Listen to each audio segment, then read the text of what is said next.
On this channel, $1 Million Made Easy, we love to run numbers for people and love to point out some things. This channel is not for financial advice, but it does give you some tools to help you with the financial planning. What I want to do on this video is show you the importance of asset allocation. Let's say you've reached retirement, you've actually raised that $1 million in your nest egg because you've been investing in the S&P 500 over a long period of time. Let's say you've reached the $1 million and you want to begin withdrawing. Again, the recommended amount is 4%. Let's just go with 4,000, which would be 4.8%. Now, you wouldn't leave $1 million in the S&P 500 once you retire. Why not?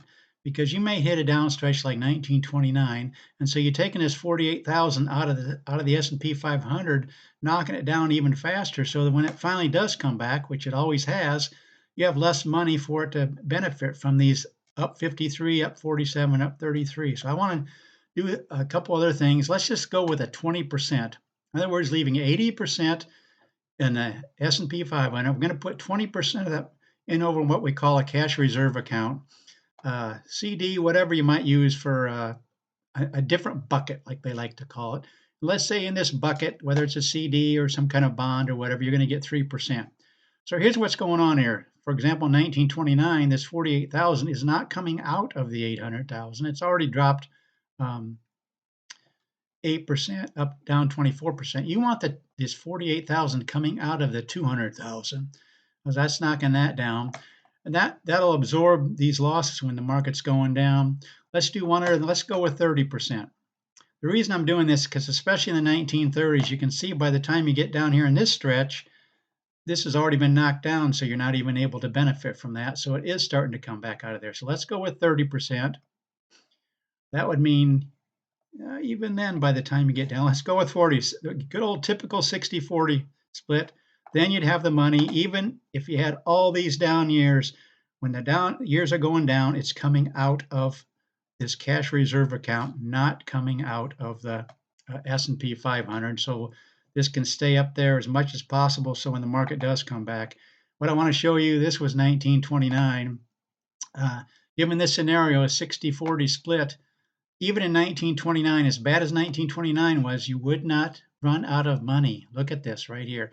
I want to update this for every single year over the last 100 years, given this scenario, starting with $1 million, putting an asset allocation of 60% remaining in S&P 500, because when it does come back, you want to take advantage of these up markets of up 25, up 20, 19, 36, and so on.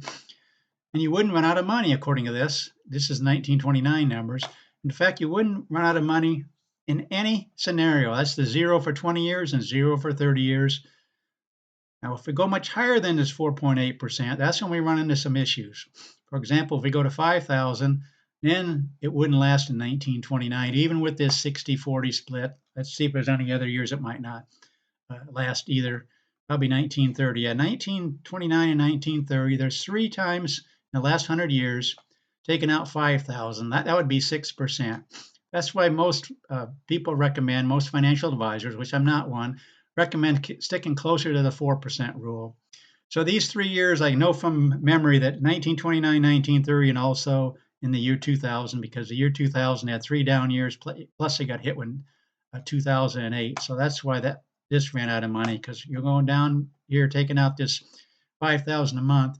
This knocked it down. Yes, you had your cash reserve, but when it hit this 37%, it just knocked it down so far that it couldn't come back, even though you were getting 26, 15, 16, and 32% return. It was knocked down too fast. But that's only 3 times in the last 100 years you would have run out of money. That's taken out 6%. But most money experts recommend sticking with the 4% rule, or maybe here in this case 4.8, you wouldn't run out of money with this 60-40 split. But I wanted to run this video to show you the importance of asset allocation. Don't leave once you hit retirement and starting to withdraw. Do not leave all your money in the S&P 500, even though it's built you up so well when you were working.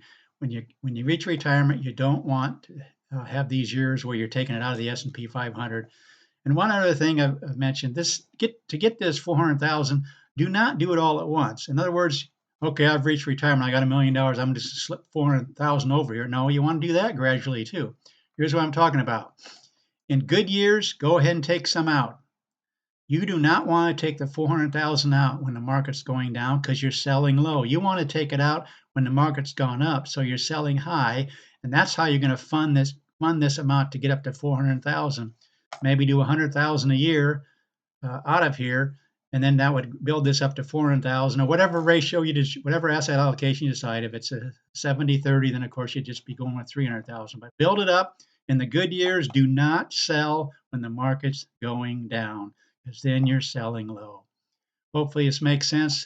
Uh, Asset allocation is so important.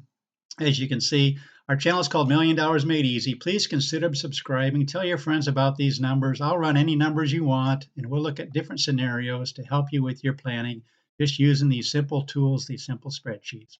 Thanks for watching.